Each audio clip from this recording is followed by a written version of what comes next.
Ne cherchez pas à vous venger ou à faire souffrir votre ex. Bonjour à toutes, c'est Fabrice Julien, coach et auteur expert en séduction, et bonjour à tous, s'il y a des garçons qui regardent cette vidéo, c'est le même principe, c'est le même concept. Ne cherchez pas à faire souffrir votre ex, ne cherchez pas à vous venger de votre ex, etc. Alors, l'important c'est quoi? L'important c'est que si vous cherchez à vous venger, si vous cherchez à faire souffrir l'autre, etc., vous êtes plus centré sur votre propre vie et sur des énergies positives, mais vous êtes centré sur l'autre et sur des énergies négatives. Et en plus, vous lui donnez beaucoup d'attention, alors que tout le monde sait que un bad buzz ou un bon buzz, c'est toujours bien.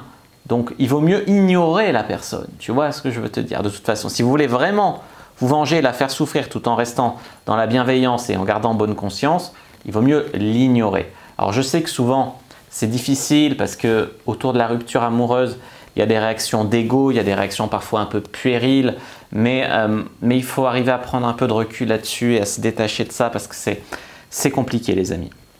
Peut-être que vous avez de la rancœur envers votre ex parce qu'il a été manipulateur avec vous, il a été toxique, il a été pervers, etc. Et des fois, il y a des gens qui ne sont pas foncièrement méchants, qui deviennent manipulateurs, qui deviennent toxiques, etc. Et si vous voulez que je vous aide à vous débarrasser de cette envie de vengeance, dites-vous que peut-être vous y êtes pour quelque chose. Vous lui avez laissé la possibilité de vous manipuler, vous lui avez laissé la possibilité d'être toxique pour vous. Et c'est en se responsabilisant comme ça qu'on se dit « Ok, ça a été un connard, mais moi de mon côté j'ai eu tort parce que je lui ai laissé la place d'être un connard, je ne me suis pas respecté, j'aurais dû mettre des limites plus tôt, j'aurais dû… » Et dans ce cas-là, tu t'aperçois toujours, parce que souvent vos amis vont vous dire « Ouais, c'est 100% sa faute, c'est 100% un connard, c'est 100% machin. » Et des fois c'est vrai, mais des fois c'est pas vrai. Et vos amis sont juste là à vous dire ce que vous voulez entendre, à vous renforcer dans votre négativité, dans votre rancœur, dans vos ruminations méchantes, etc. Et c'est pas ça qui va vous tirer vers le haut, c'est pas ça qui va vous donner une vie de rêve, etc. Donc même si l'autre a été un connard, moi, je vous invite vraiment à ne pas chercher la vengeance, à ne pas chercher à faire souffrir votre ex, etc. Parce que mettons que vous vous vengez, parce que vous savez des choses sur lui, vous pouvez vous venger, mais il peut se venger de votre vengeance et ainsi de suite, et on s'en sort plus. Non, c'est vraiment pas sain de toute façon de tomber là-dedans. C'est pas ça qui vous fera avancer, et en étant focalisé dessus, en voulant vous venger, en voulant le faire souffrir, en voulant machin, vous êtes concentré vraiment sur sa vie à lui. Et vous donnez presque plus d'efforts et d'attention à sa vie qu'à votre vie. Donc c'est une forme encore de dépendance affective, même si elle est négative. Mon meilleur conseil, vraiment, c'est vivez votre meilleure vie sans lui et tirez une leçon de cette… Tu vois, une rupture, c'est pas forcément un échec.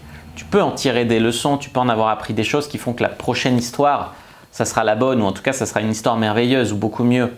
Donc les amis, moi je vous conseille vraiment de travailler sur vous, de faire du développement personnel, de tourner la page, de faire des rencontres pour vivre votre meilleure vie, vous dépasser, apprendre ce que vous aviez à apprendre de ce qui n'a pas marché dans votre relation, de ce qu'on vous reprochait, de tout ça. Apprendre ce qu'il y avait à apprendre, pas cultiver les remords, les regrets, les machins, juste vous concentrer sur vous, faire ce qu'il faut pour être la meilleure version de vous-même et vivre votre meilleure vie.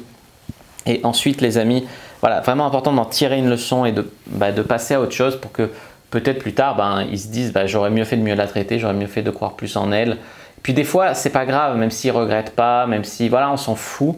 L'important, c'est que vous sachiez au fond de vous que finalement, vous pouvez lui dire merci de m'avoir quitté, merci de m'avoir largué, merci de m'avoir trompé parce que maintenant, j'ai rencontré quelqu'un de mieux, maintenant j'ai une meilleure vie, ça m'a obligé à me remettre en question, ça m'a obligé à me dépasser, ça m'a obligé à bouger de mes positions. Voilà, mais en tout cas, ça peut être une bonne chose et moi ce que je vous conseille pour ne pas cultiver l'énergie négative, c'est de transformer cette opportunité en quelque chose de positif.